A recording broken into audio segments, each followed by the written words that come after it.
பயிற்சி 3.10ல் question number 11 120 அடி மற்றும் 60 அடி முக்கோண வடிவ அமைந்துள்ள பக்கங்களின் நீளங்கள் அவற்றின் இடைப்பட்ட கோணம் 60 டிகிரி உடைய நிலத்தை ஒரு முக்கோண வடிவ நிலத்தை ஒரு விவசாயி வாங்க விரும்புகிறார்.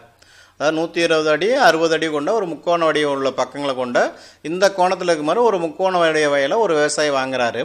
ஒரு சதுரடியின் நிலை ஒரு சதுரடியோட விலை வந்து ரூபாய் 500 எனில் அந்த நிலத்தின் வாங்க தேவையான மொத்த தொகை எவ்வளவு? அப்போ இந்த அளவுடைய சதுரடி வாங்குறது எவ்வளோ தொகையாகும்? மேலும் நிலத்தின் சுற்றளவை காண்க. அந்த நிலத்தோட சுற்றளவு என்னன்னு கேட்குறாங்க. இப்போ தீர்வு கண்டுபிடிக்கிறோம். ஃபஸ்ட்டு இது முக்கோண ஷேப்னு சொன்னாலும் முக்கோணம் வரைஞ்சிக்கிறோம். முக்கோணம் ஏபிசி. இதில் ஒரு பக்கம் வந்து 120ன்னு கொடுத்துட்டாங்க, இன்னொரு பக்கம் வந்து 60ன்னு கொடுத்துட்டாங்க. ஒரு பக்கம் 120, இன்னொரு பக்கம் 60. இந்த ரெண்டையும் இணைக்கக்கூடிய இந்த ரெண்டு பக்கங்களையும் இணைக்கக்கூடிய கோணம் வந்து தான் நமக்கு 60 டிகிரி. அப்போ 60 டிகிரி.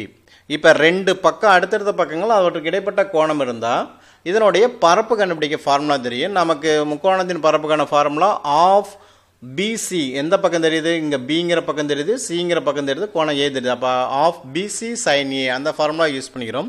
பியோட வேல்யூ 60, சியோட வேல்யூ 120, ஏங்கிற கோணம் 60 டிகிரி கொண்டு வந்து அதில் சப்ஸ்டிட் பண்ணிடுறோம். 1/2 120 × 60 ப்ளஸ் சைன் 60. சைன் 60ஓட வேல்யூ நமக்கு தெரியும், √3/2ன்னு தெரியும். அதையும் கொண்டு வந்து சப்ஸ்டிட் பண்ணிடுறோம், √3/2. இப்போ அதை கேன்சல் பண்ணா 2 கேன்சல் பண்ணேன்னா 60,000, மறுபடியும் கேன்சல் பண்ணேன்னா 30,000. அப்போ 1800 √3 சதுர அடி. அப்போ அந்த முக்கோண வடிவத்தோட பரப்பு வந்து எவ்வளோ இருக்குது? 1800 √3 சதுர அடி. இப்போ இந்த √3ஓட வேல்யூ 1.732 நமக்கு தெரியும். அதை கொண்டு வந்து சப்ஸ்டிட் பண்ணிட்டோன்னா கொஞ்சம் ஈஸியாக இருக்கும். அது இல்லாமல் ஒரு சதுரடியோட நிலை வந்து 500 ரூபாய். அப்போ இவ்வளோ சதுரடியோட விலை எவ்வளோ இருக்கும்? அந்த 1800 √3 × 500 பெருக்குனா போதும். இப்போ √3ஓட வேல்யூ 1.73 கொண்டு வந்து பெருக்கிட்டுனா உனக்கு எவ்வளோ கிடைக்கும்?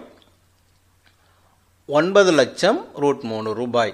இந்த இதையும் √3ஓட வேலையை போட்டுனா உனக்கு 15,58,846 கிடைக்கும்.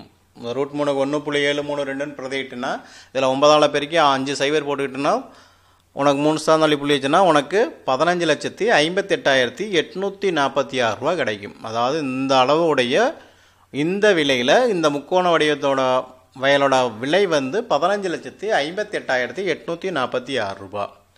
அடுத்த கொஸ்டின் என்ன கேட்டிருக்காங்க? அதுலேயே மேலும் நிலத்தின் சுற்றளவு கேட்டிருக்காங்க.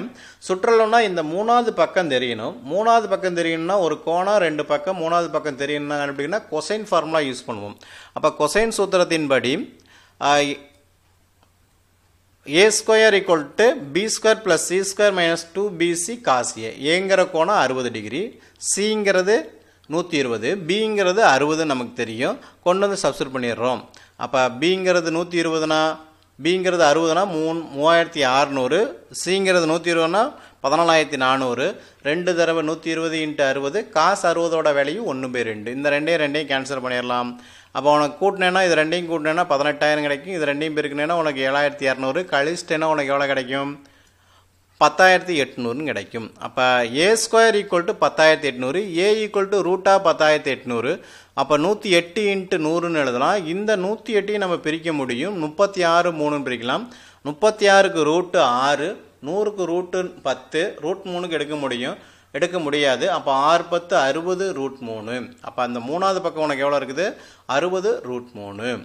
நமக்கு சுற்றளவு வேணும். அப்போ சுற்றளவுக்கான ஃபார்முலா 3 பக்கத்தையும் கூட்டணும். a + b + c. ஏவோட பக்கம் கண்டுபிடிச்சிருக்கிறோம் 60 √3, பியோட பக்கம் 60, சியோட பக்கம் 120. ரெண்டையும் கொண்டு வந்து சப்ஸ்டிட் பண்ணியாச்சு.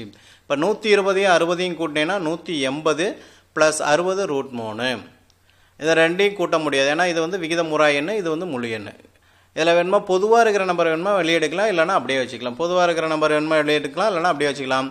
இதை 20 × 3ன்னு வரும். 3 உள்ளுக்கு போச்சுன்னா 9,000, 9 3 27. ரெண்டுலேயும் பொதுவாக வேணும்னா 20 இல்லைனா அப்படியே வச்சுக்கலாம். இப்போ சுற்றளவு 180 + 20 √27 அடி.